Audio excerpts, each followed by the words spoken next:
Kajian Kitab.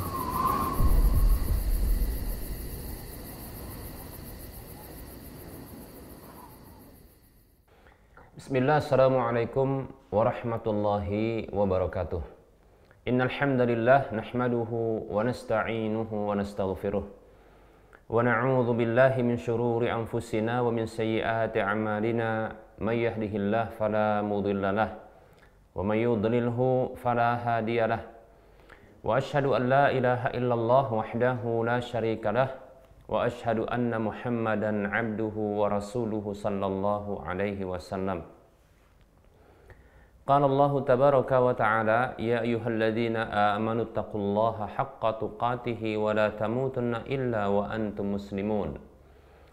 Ya ayyuhan nasu taqu rabbakumul ladzi khalaqakum min nafsin wahidah wa khalaqa minha zawjaha wa bassa minhuma rijalan katsiran wa nisaa'a wattaqullaha alladzi tasaaluna bihi wal arham innallaha kana 'alaikum raqiba.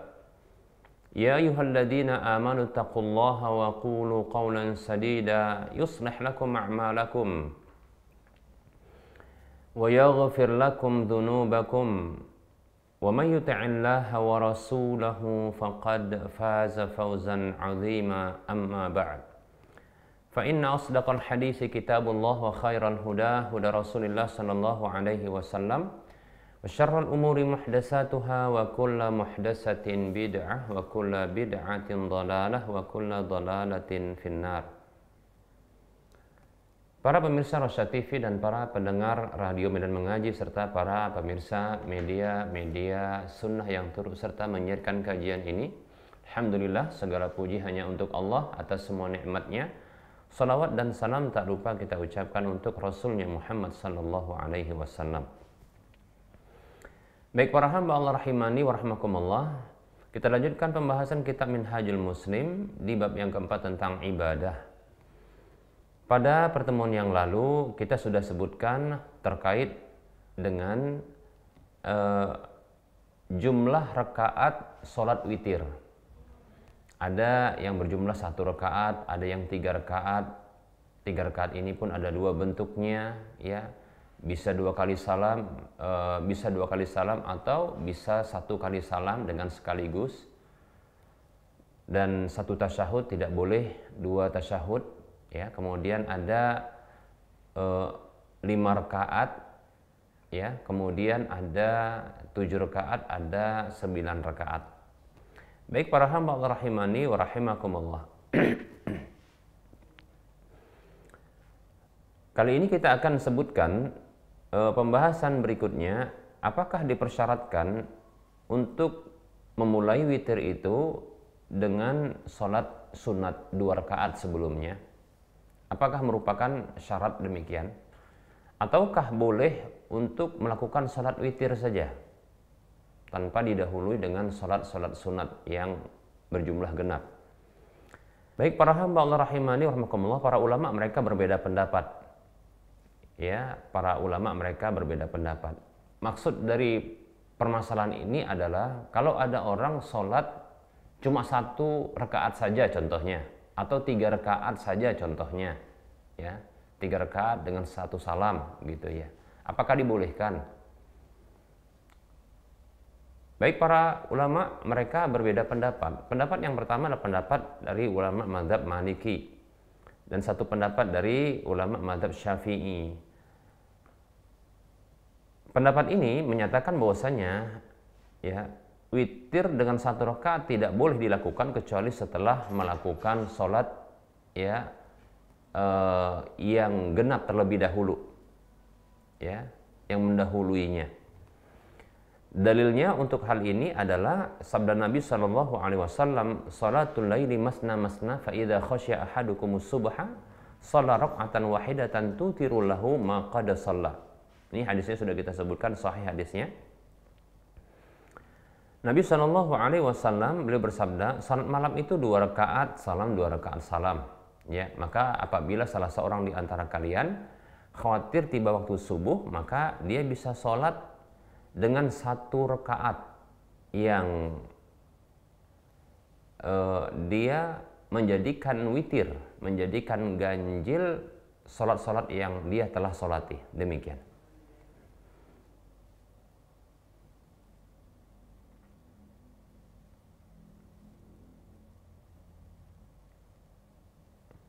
Baik para hamba Allah rahimani wa rahimakumullah.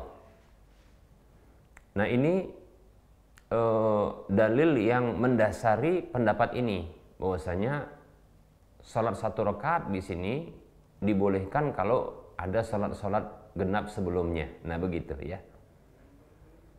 Jadi dianggap itu merupakan syarat. Jadi dalam hadis ini, hadis itu dianggap merupakan bentuk syarat. Baik para hamba Allah rahimani wa rahimakumullah. Kemudian pendapat yang lain. Pendapat yang lain ya mengatakan bahwasanya bukan merupakan syarat. Bukan merupakan syarat sehingga boleh ya, boleh untuk melakukan salat witir saja tanpa didahului dengan salat sunat yang genap.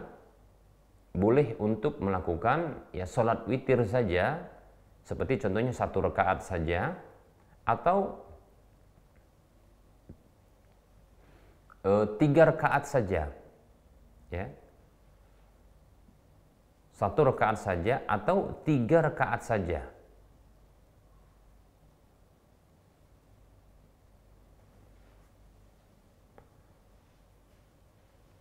Nah ini pendapat sebahagian ulama ya, dan ini adalah pendapat yang kuat, wallahu ta'ala a'lam ya.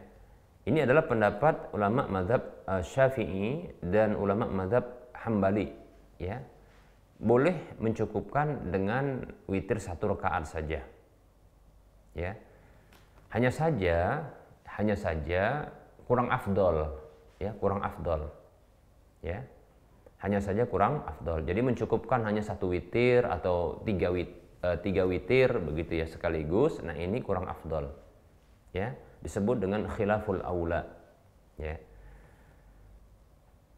Yang serendah-rendahnya kesempurnaan dalam sholat witir itu, maka hendaklah dia dilakukan dengan 3 rakaat.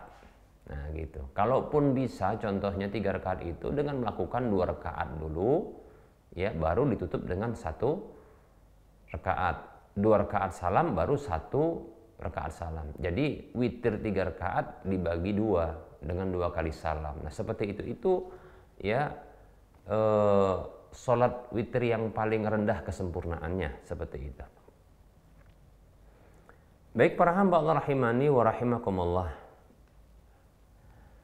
Barangkali dalil yang menunjukkan tentang kebolehannya adalah hadis berikut ini, hadis yang dikeluarkan oleh Imam Al-Bukhari dan Imam Muslim. Hadis dari Ibunda Aisyah radhiyallahu anha, kana Nabi sallallahu alaihi wasallam yusalli wa ana raqidun wa ana raqidatun mu'taridatun ala firashihi. Dahulu Nabi Shallallahu Alaihi Wasallam itu sedang sholat sementara aku berbaring tidur sambil selonjoran di atas pembaringan beliau. Fa'idha arada an yutira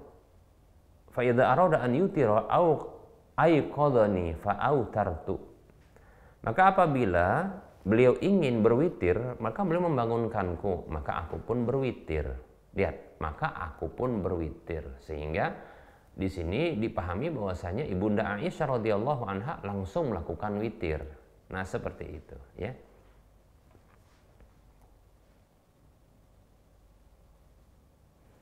Ya, langsung melakukan witir tanpa mendahului dengan sholat yang genap.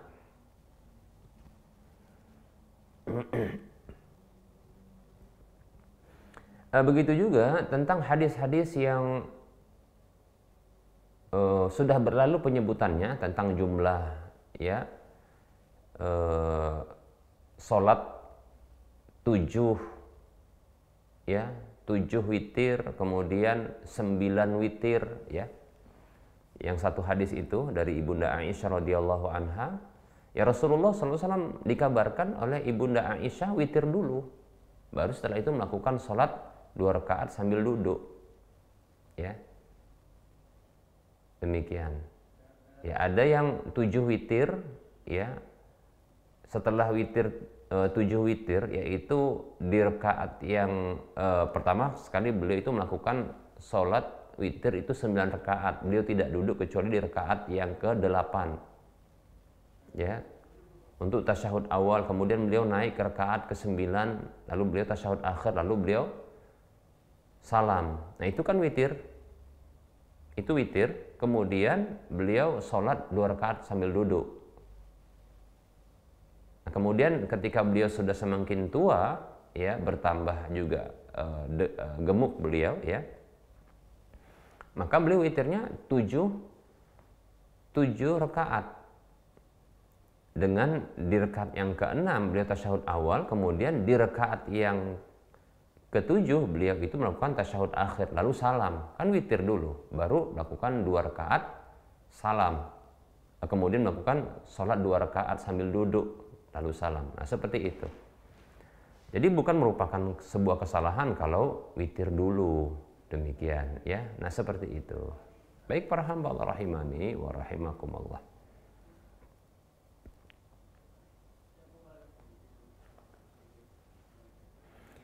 Jadi bukan merupakan syarat, ya, harus sholat genap dulu baru nanti witir. Bukan merupakan syarat, ya. Tapi itu afdol, ya, itu afdol seperti itu. Baik para hamba Allah rahimani wa rahimakumullah. Kemudian terkait dengan kunut di dalam witir. Kunut di dalam witir. Maksud kunut, itu ada beberapa maknanya.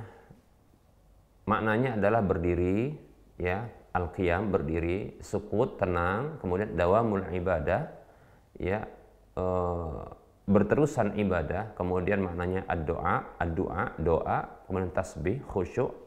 Nah, itu makna dari kunut secara bahasa, ya. Tapi maksudnya secara istilah syar'i adalah dia doa di dalam sholat, ya, di tempat yang khusus, ya, ketika dalam kondisi berdiri. Baik para hamba Allah rahimani wa rahimakumullah. Nah, kunut dalam salat witir ini disyariatkan, ya, secara global disyariatkan menurut jumhur ulama, berbeda dengan ulama mazhab Maliki, Imam Maliki, ya. Malah ada yang berpendapat apakah, ya, kunut itu wajib ataukah mustahab. Pendapat yang wallahu ta'ala alam kuat, hukumnya mustahab bukan wajib, ya.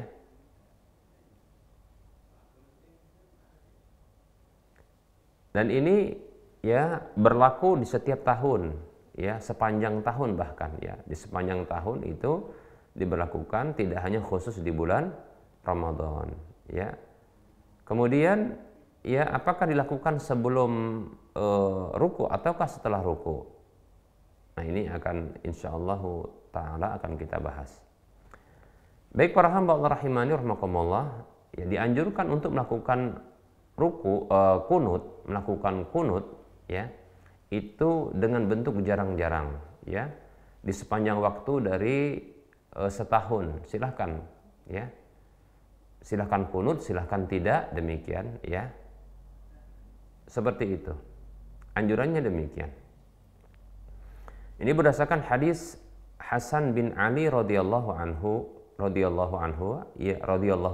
beliau mengatakan, "Allamani Rasulullah sallallahu alaihi wasallam kalimatin aquluhunna fil witri."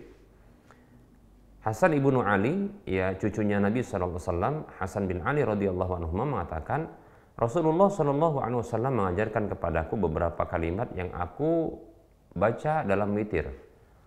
Allahumma hdini fi man hadait wa afini fi man afait wa tawallani fi man tawallait wa barik li fi ma a'tait wa qini syarra ma qadait fa innaka taqdi wa la yuqda 'alaik wa innahu la yadhillu man walait tabarakta rabbana wa ta'alait. Demikian. Ini hadisnya dikeluarkan, ya, oleh Imam Abu Daud, Tirmidzi, Nasa'i, Ibnu Majah. Ya, hadisnya sahih. Kemudian ada riwayat yang lain ya dari Ubay bin Ka'ab radhiyallahu anhu anna Rasulullah sallallahu alaihi wasallam kana yutiru fayaqnutu qabla ruku'. Bahwasanya Rasulullah sallallahu alaihi wasallam dahulu melakukan witir lalu beliau kunut sebelum ruku. Jadi kunutnya beliau itu sebelum ruku. Kunut sebelum ruku berarti setelah membaca ya surat atau ayat setelah Al-Fatihah. Demikian. Ini hadisnya ya dikeluarkan oleh Imam Abu Daud, Nasai, Ibnu Majah, disahihkan oleh Syekh Al-Albani rahimahullahu taala.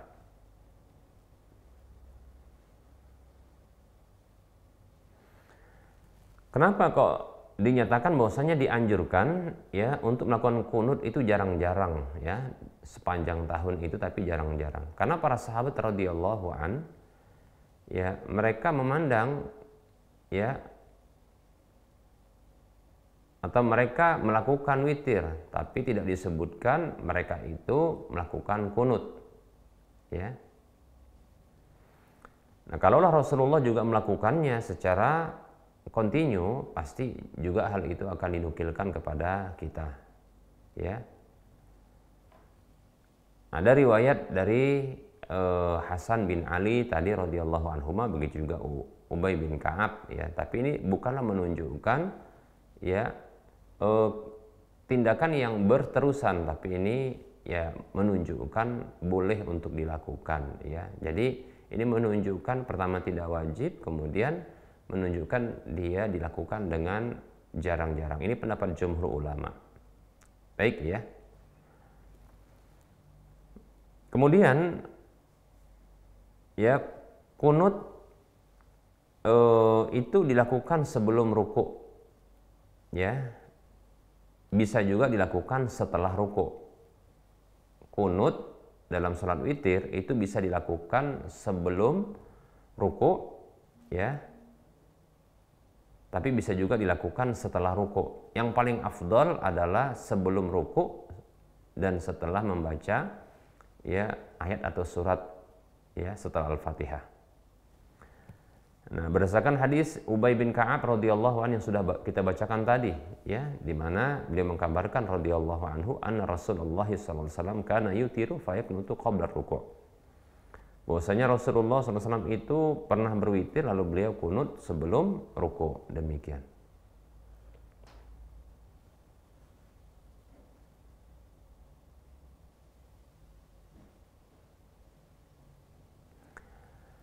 Ada riwayat dari Asim rahimahullah, aku bertanya kepada Anas bin Malik tentang kunut radhiyallahu anhu.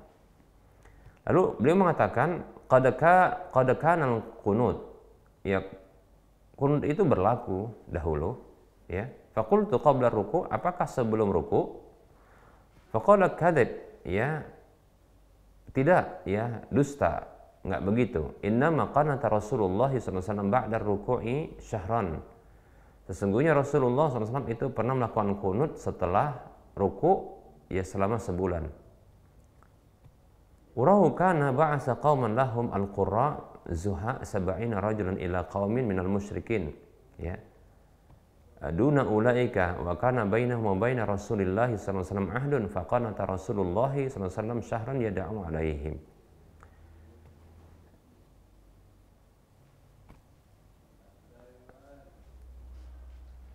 Ada kasus kenapa Rasulullah SAW melakukan kunut, dan ini sebenarnya adalah terkait dengan kunut nazilah ya, di mana Rasulullah SAW pernah mengutus 70 orang laki-laki dari penghafal Quran ya, atas permintaan orang-orang musyrik agar bisa mengajarkan kepada mereka ya Al-Quran. Demikian. Namun ternyata ya orang-orang musyrik ini membunuh mereka, yang membunuh 70 orang sahabat tersebut yang penghafal Quran. Padahal antara mereka dengan Rasulullah ada perjanjian demikian. Maka Rasulullah SAW mendoakan keburukan ya dalam sholat 5 waktu ya, dalam kunut beliau ya, mendoakan keburukan demikian. Nah, itu hadisnya Sahih riwayat Bukhari Muslim. Nah, di sini sahabat Anas bin Malik radhiyallahu anhu, beliau itu memahami kunut itu ya, walaupun dalam kunut witir itu berlaku juga setelah ruku. Nah, seperti itu ya.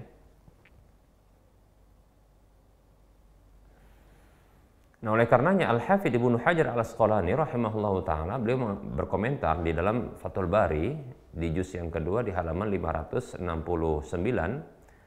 wa majmu'u ma jaa'a an Anas radhiyallahu anhu min dzalika anna al-qunuta li hajatin ya'ni lin nazilah ba'da ar-ruku' la khilafa anhu fi dzalika, wa amma li ghairi al-hajati fas-sahih anhu annahu qabla ar-ruku'. Wa qad ikhtalafa 'amalu sahabati radhiyallahu anhum fi dzalika wa dhahiru annahu min al-ikhtilafil mubahi. Ya. Beliau mengatakan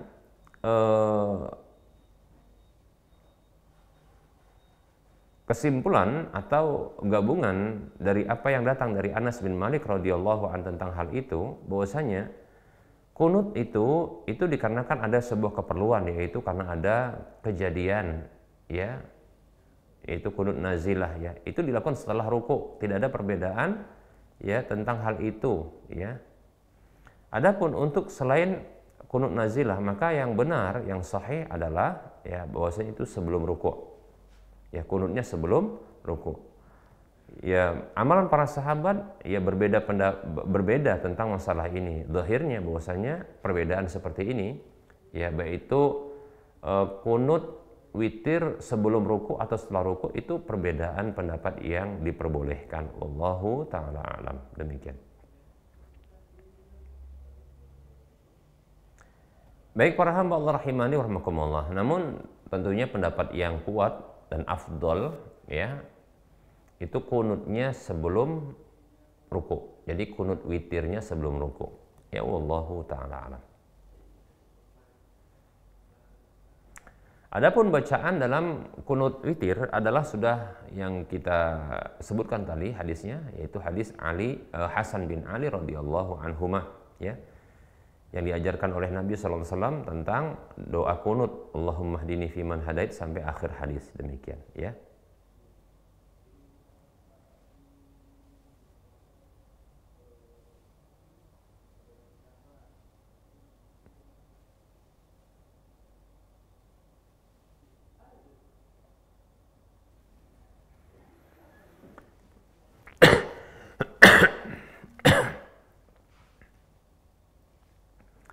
Baik para hamba Allah rahimani wa rahmakumullah, apakah boleh memperpanjang doa kunut ya dengan dibaca panjang seperti itu? Maka bukan merupakan sunnah memperpanjang doa kunut, kecuali apa yang diajarkan oleh Rasulullah SAW ya tentang doa kunut yang diajarkan kepada cucu beliau Hasan bin Ali radhiyallahu anhuma. Seperti itu ya. Jadi dengan mencukupkan doa yang diajarkan Nabi itu lebih utama. Demikian ya. Kemudian apakah boleh ya menjadikan bacaan kunut itu bernada ya, berlagu atau bernada seperti itu ketika doa kunut? Wallahu taala alam ya.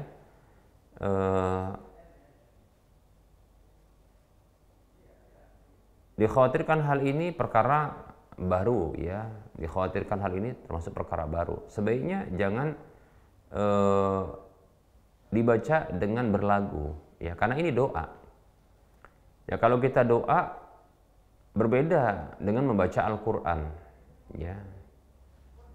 Kalau kita doa sesungguhnya ya kita mestinya betul-betul meminta dengan memelas, Allahumma hdini fiman hadait, ya Allah ya tunjukilah aku ya pada orang yang engkau ya berikan petunjuk. Jadi kalau minta itu ya dengan memelas, jangan dilagukan, itu kurang adab ya. Kalau ada orang contohnya ini ya, orang dia minta sama kita tapi dengan cara dia menurunkan, naik turunkan ya permintaan dia, ungkapannya. Kita risih ya mendengarnya yang seperti itu ya, risih kita, dan itu kesannya adalah merendahkan kita, tidak serius dengan permintaannya Dia minta tapi dengan melakukan permintaannya itu kurang serius, demikian ya. Jadi jangan dilakukan ya doa itu jangan dilakukan ya.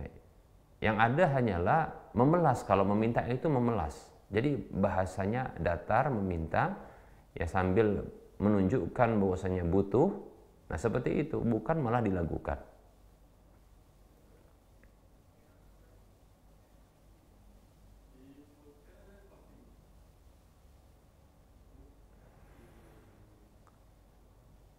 Oleh karenanya ada seorang sahabat, ada seorang ulama yaitu Ibnu Al-Hammam, dia mengatakan, la ara tahriran naghami fi du'a kama yaf'aluhu al-qurra fi hadha zaman yasduru mimman fahima makna du'a was su'al.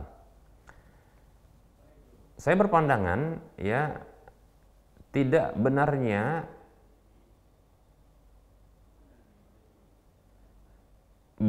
menadakan di dalam doa sebagaimana yang dilakukan ya, atau mengintonasikan dalam doa itu ya, naik turun ya, berlagu, bernada dalam doa itu sebagaimana yang dilakukan oleh para pembaca ya Al-Qur'an di zaman ini. Itu muncul dari orang yang paham tentang doa dan permintaan. Wa ma dzaka illa naw'ul la'ab ya. Tidaklah hal itu melainkan ya bentuk dari bermain-main, ya enggak serius kita katakan. Nah, seperti itu. Fa innahu law qaddara fi syahid ay fil waqi' ya sa'ilu hajatin min malikin adda su'alahu wa talabahu ya bi tahririn naghami fihi min ar-raf'i wal khafdi wat taqribi war ruju'i kataghanni nusiba al-batah ila qasdi sukhriyati wal la'b id maqamu talabil hajati at-tadarru'u la taghanni ya. Beliau mengatakan sesungguhnya andaikan diperkirakanlah, kita contohkan secara nyata, ada orang yang minta kebutuhannya kepada seorang raja, dia menyampaikan permintaannya ya dan tuntutannya tersebut dengan metode mengintonasikan permintaannya itu, yaitu naik turun ya, minar raf'i wal khafdi, dengan naik turun nadanya, takrib kemudian mendekatkan, kemudian balik lagi, seperti itu, yaitu seperti orang yang ya kata ghanni, seperti orang yang bernyanyi. Maka pastilah ya dinisbatkan kepada orang tersebut dengan maksud ini orang ini melecehkan dan orang ini bermain-main. Apa sebabnya? Karena kondisi meminta kebutuhan itu mestinya tadarru, ya, yaitu dengan tadarru dia, yaitu dengan memelas dia, bukan dia dengan ya melagu-lagukan suaranya. Nah, seperti itu. Nah, begitu ya. Nah, ini masuk akal sesungguhnya ya, sebagaimana disebutkan dalam kitab Fathul Qadir ya. Baik para hamba Allah rahimani wa rahimakumullah. Kemudian dianjurkan untuk mengangkat kedua tangan ketika doa kunut ya, berdasarkan hadis Anas bin Malik radhiyallahu anhu tentang kisah doanya Nabi sallallahu alaihi wasallam untuk orang-orang yang 70 sahabat yang mereka terbunuh. Walaupun ini dalam kasus ya kunut nazilah, tapi tentunya di sini menunjukkan kunut itu dianjurkan ketika berdoa angkat tangan ya. Anas mengatakan radhiyallahu anhu, laqad ra'aitu Rasulullah sallallahu alaihi wasallam kullama shallal ghadata rafa'a yadayhi yad'u 'alaihim. Sungguh aku melihat ya Rasulullah sallallahu alaihi wasallam setiap kali salat subuh beliau mengangkat kedua tangan beliau berdoa keburukan untuk mereka. Demikian. Baik ya, hadisnya riwayat Ahmad dan Baihaqi. Ini maksudnya adalah kunut nazilah ya. Nah, begitu juga ya ada hadis Abu Rafi, ia mengatakan radhiyallahu anhu, "Shallaitu khalfa Umar bin Al-Khattab radhiyallahu anhu, faqanata ba'da ar-ruku'i wa rafa'a yadayhi wa jahara bid-du'a'i." Aku salat di belakang Umar bin Khattab radhiyallahu an, lalu dia kunut setelah ruku'. Ini menunjukkan kunut setelah ruku' itu boleh ya. dan beliau mengangkat kedua tangan beliau dan beliau mengeraskan doa. Angkat tangan ini menunjukkan, ya, dan itu berdoa. Hadisnya ya diriwayatkan oleh Imam Baihaqi, sahih ya hadisnya. Begitu juga ya riwayat dari Abu Hurairah radhiyallahu anhu, ya, karena Abu Hurairah radhiyallahu anhu yarfa'u yadayhi fi qunutihi fi syahri Ramadan. Dahulu Abu Hurairah radhiyallahu anhu mengangkat kedua tangan beliau dalam kunut beliau di bulan Ramadan. Demikian. Jadi kunut itu angkat tangan. Ini dikeluarkan oleh Ibnu Nasr dalam kitab Qiyamul Lail. Baik para hamba Allah rahimani wa rahimakumullah.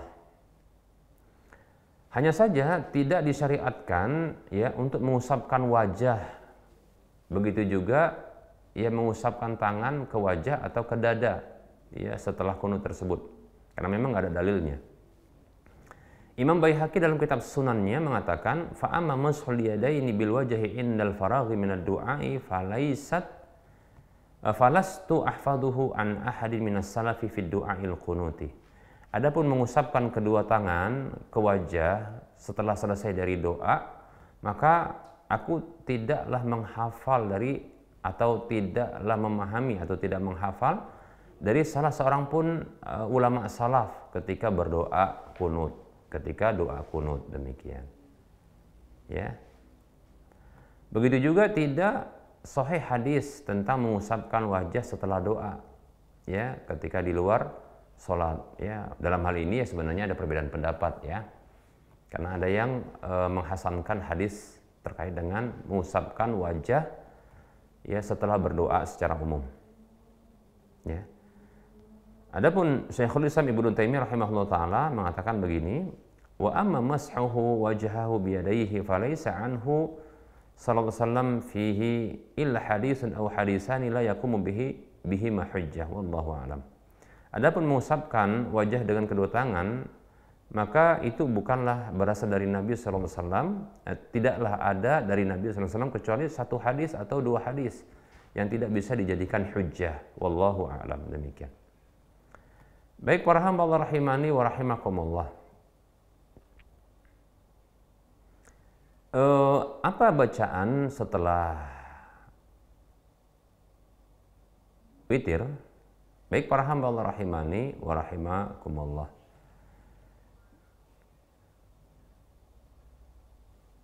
Nah, barangkali untuk seperti ini atau kelanjutan dari pembahasan ini insyaallah ta'ala akan kita bahas pada pertemuan yang akan datang ya. Kita akan bahas ya pada pertemuan yang akan datang insyaallah ta'ala. Ya, kita buka saja sesi soal jawab ya.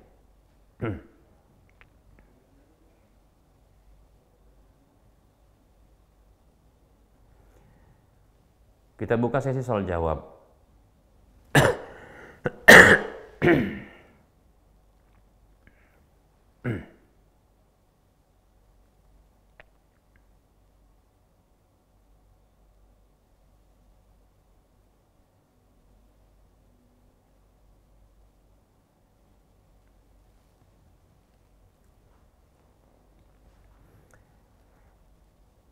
Baik para hamba Allah rahimani wa rahimakumullah.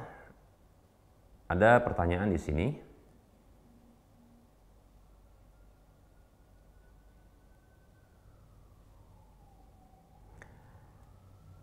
Assalamualaikum Ustadz. Apakah bekerja sebagai fotografer itu sama saja seperti pelukis?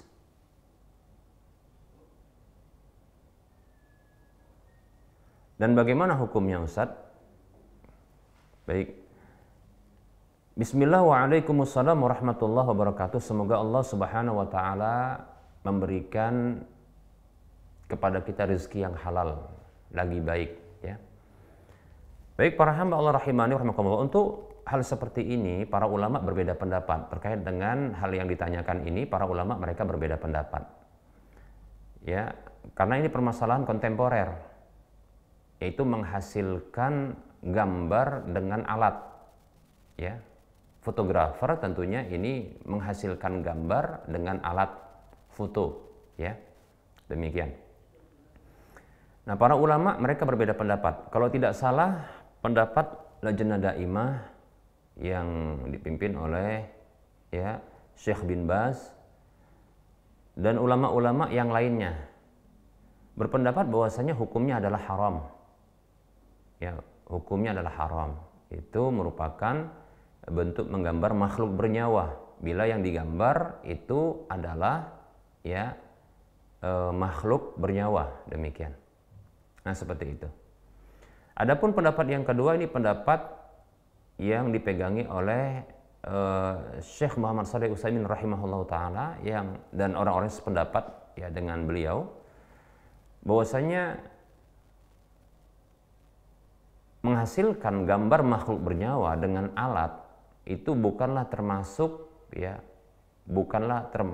menggambar makhluk bernyawa. Nah, seperti itu.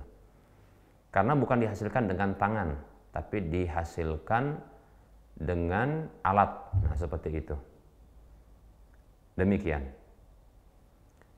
Wallahu ta'ala alam. Kalau saya pribadi condong kepada pendapat yang pertama, tetap sama. Ya, jadi kalau objeknya adalah makhluk bernyawa, maka menggambar makhluk bernyawa ya itu tentunya dilarang, tidak boleh. Karena dalam bahasa hadis pun disebut dengan ya taswir, istilahnya taswir. Ya. Model dahulu membuat gambar makhluk bernyawa ya dengan tangan itu disebut dengan taswir tindakannya. Sawwara yusawwiru taswiran. Bahkan bendanya, objeknya itu disebut dengan surah atau tasawir juga bentuk jamaknya, demikian. Nah, sekarang pun walaupun dengan alat ya, tindakan tersebut itu disebut juga dengan ya taswir tindakannya. Nah, seperti itu. Walaupun makhluk bernyawa, hasilnya disebut dengan surah, gambar. Nah, seperti itu.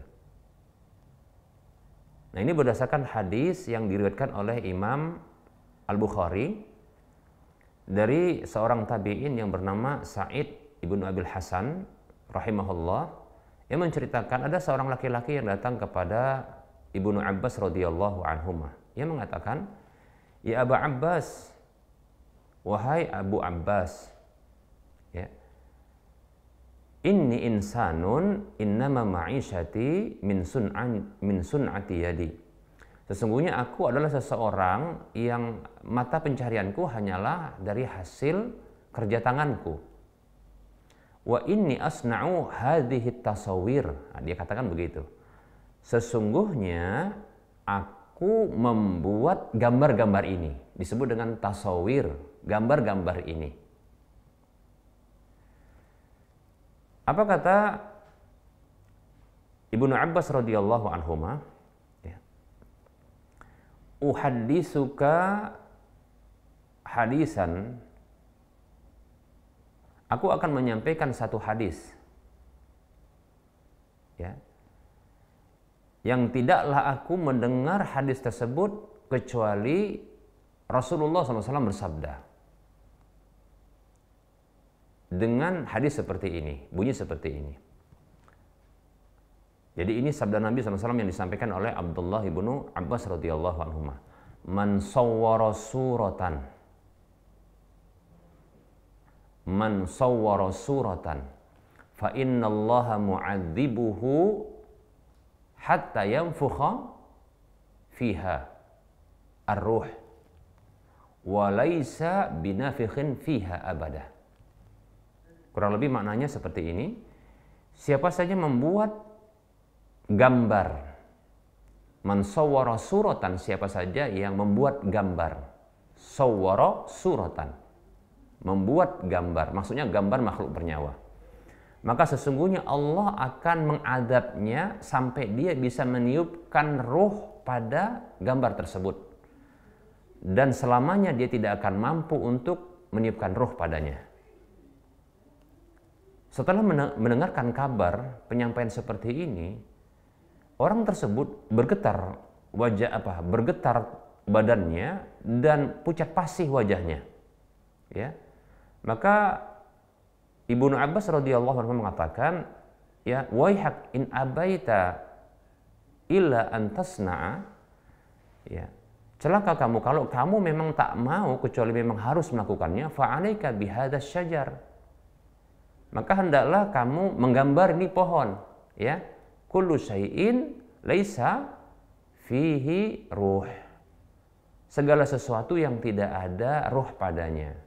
Jadi saran saya, ya, kalau seorang fotografer kalau mau ya memfoto, ya hindari memfoto, menggambar makhluk bernyawa, itu saja sudah. Banyak kok, ya, banyak, ya, jenis makhluk yang ada di dunia ini banyak, ya, yang dia bernyawa cuma beberapa saja, yaitu manusia, hewan, kemudian jin. Cuma 3. Sisanya banyak. Apa itu? Bebatuan, pepohonan, sebagaimana disebutkan oleh, ya, oleh Ibnu Abbas. Pepohonan banyak, ya. Apalagi sekarang contohnya, ya, mobil-mobil, ya. Begitu juga rumah-rumah, gedung-gedung, ya, pemandangan-pemandangan yang begitu banyak. Nah, itu bisa untuk digambar, ya, objek-objek yang lain selain makhluk bernyawa. Pokoknya, ya, kullu syai'in laisa fihi ruh, begitu kata Ibnu Abbas, segala sesuatu yang tidak ada ruhnya, sudah. Nah, cukup seperti itu, ya.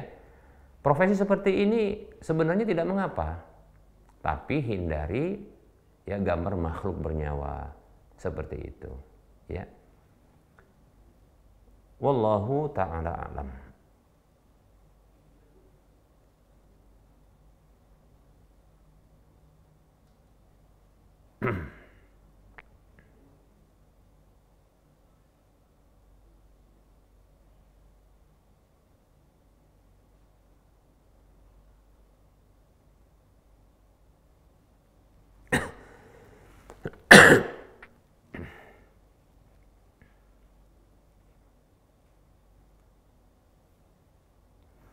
Baik, kita cukupkan saja karena sudah masuk waktu salat zuhur untuk wilayah Medan dan sekitarnya. Insyaallah ta'ala kita akan lanjutkan, ya, pada pertemuan yang akan datang insyaallah ta'ala. Baik para hamba Allah rahimani wa rahimakumullah. Sebelum kita mengakhiri perjumpaan, seperti biasa kita memberikan motivasi, ayo kita berdonasi membangun Masjid Al-Muwahhidin, yang saat ini Masjid Al-Muwahhidin masih terus dalam pembangunan dan masih terus digunakan, ya, masih dalam tahap, ya, penyempurnaan dan perampungan, tapi bisa digunakan untuk sholat 5 waktu, demikian pula untuk kajian-kajian Islam ilmiah, ya. Nah, kalau kita berinfak, ya, dengan infak fisabilillah, ya, maka kita akan dapatkan pahala yang mengalir, selain kita mendapatkan minimal pahalanya 700 kali lipatnya. Karena ini sudah dimanfaatkan, maka kita akan dapatkan pahala yang mengalir insyaallah ta'ala. Selain itu kita mendapatkan juga pahala sebuah rumah di surga insyaallah ta'ala. Silakan transfer ke nomor rekening Bank Syariah Indonesia di nomor 71274855555 atas nama Yayasan Lajnah Dakwah Medan, kode bank 451. Ya, semoga Anda termotivasi dan semoga bermanfaat. Mohon maaf atas segala kekurangan. Insya Allah kita ketemu di lain kesempatan. Wassalamualaikum warahmatullahi wabarakatuh wa ala alihi wa sahbihi ajma'in. Subhanakallahumma wa bihamdika asyhadu an la ilaha illa anta astaghfiruka wa atubu ilaika walhamdulillahi rabbil alamin. Wassalamualaikum warahmatullahi wabarakatuh.